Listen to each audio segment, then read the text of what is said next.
Mallcrasher has a map in Payday 2 that was designed to be done violently and loudly, but I discovered quite by accident that it can actually be done quietly. Let me show you what I've learned.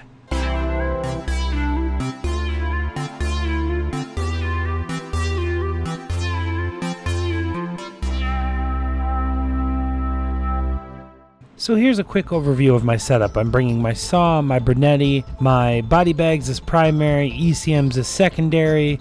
Here's a quick overview of my stealth setup. Nothing in depth, just picks. And I'm also going to be using my burglar perk deck. That's about it.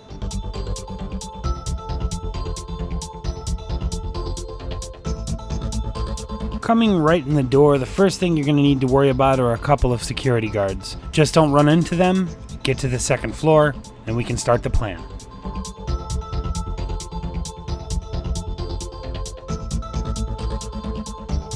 When you've made it to the second floor, I suggest the bottle shop alcove. It's a nice little spot out of the way. Security guards tend to rest there. If you're patient, you can pick them off one at a time. Just knock off the lady behind the counter to get started, and let the bloodbath ensue.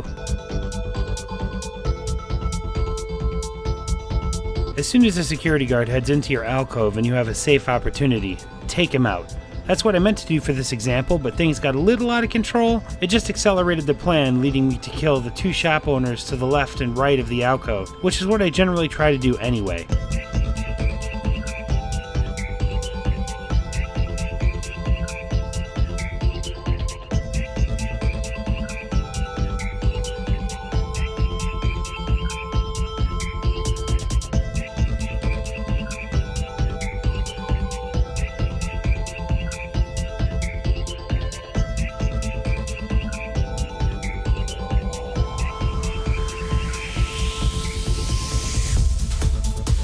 You can see in my example that things are just on the edge of out of control. I'm kind of chaining from guard to guard and shop owner to shop owner, barely containing the catastrophe. That wasn't the desired effect, though if you can get it to work, you'll shave minutes, maybe 10 minutes, off your time to completion. So, well, this is how you would rush it, basically, a one-man rush. If you had 2 or 3 buddies in a coordinated effort, you could probably rush it in a couple minutes.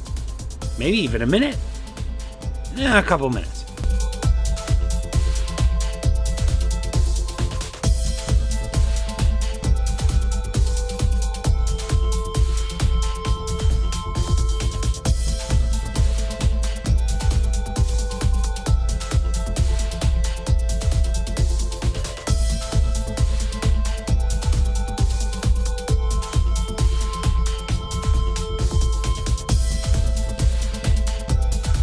Yeah, I plain old got lucky. Killing anybody on those bridges or overpasses or overhang, whatever you call them, is very bad. The lower mall usually has line of sight, and Payday 2 simply forgave me this day. Thank you, Payday. Me.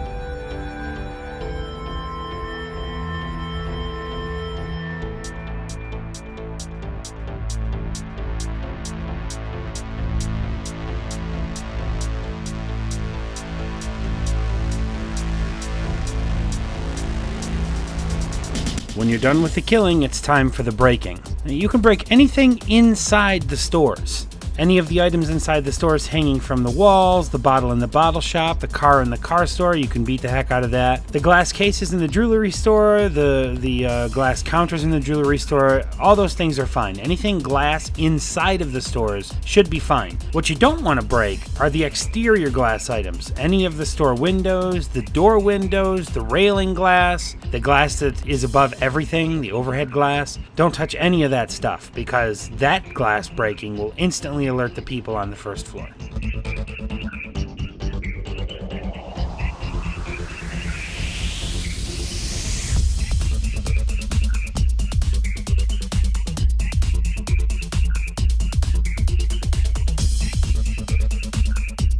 So you've done 50,000 worth of destroying. Now what?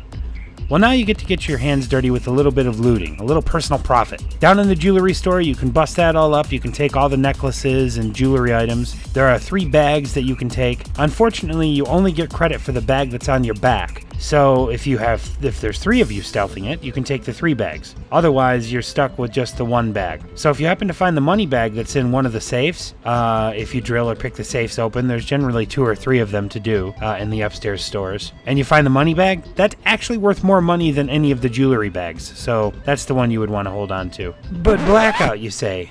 I just soloed this map, and I just spent 15 minutes doing it. It's not really worth the XP, and it's not really worth the money. Well, you're absolutely right. It's more a glory thing. But you can go ahead and beef up the profit if you can steal some of the ATMs from the first floor. I'm going to show you a few of them here. I use an ECM jammer to grab the first one that's closest to the stairway. That one's not too bad.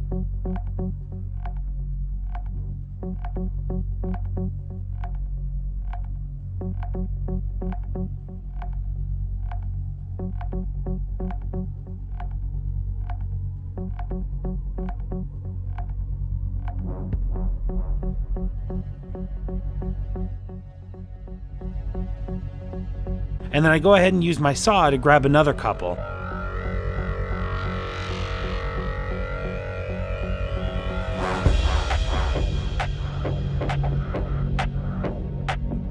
And apparently it's okay for Bile to bust through all that glass with a loud-ass helicopter. People seem fine with that, just keep shopping. On the other hand, if we take our little melee weapon and just ever so slightly just shatter one of those railings, just all hell breaks loose. Just love it. Love it. I figured out a little trick. If you kill the counter lady behind the coffee counter right when you come through the mall doors, you take her out, you can saw those 2 ATMs open and not set anyone off, and no one seems to notice her dead body laying there. At least not any of the times I've done it so far. So there you go. That's 4 ATMs that you can secure without pissing off everybody in the mall.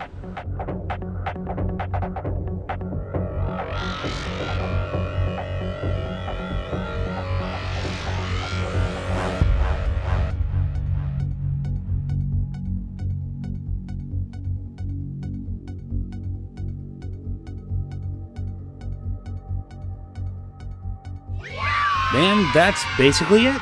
You've stealthed Mallcrasher. Like I say, it's not really worth the time and the money because as a solo effort, if you're careful, generally takes around 15 minutes. So very little XP and money compared to something else you could spend 15 minutes doing. But it's relaxing, it's great, and if anything in the game deserves to have an achievement, stealthing Mallcrasher deserves an achievement. So maybe we could throw it on the pile, make it like number, I don't know, what are we on now? 7,000, over 9,000? Is it over 9,000? Are we there yet? Yeah, I don't know, we're just a few DLCs away. Anyways, thanks for watching, and I hope you guys enjoyed the information. This has been Blackout. I'll see you guys soon.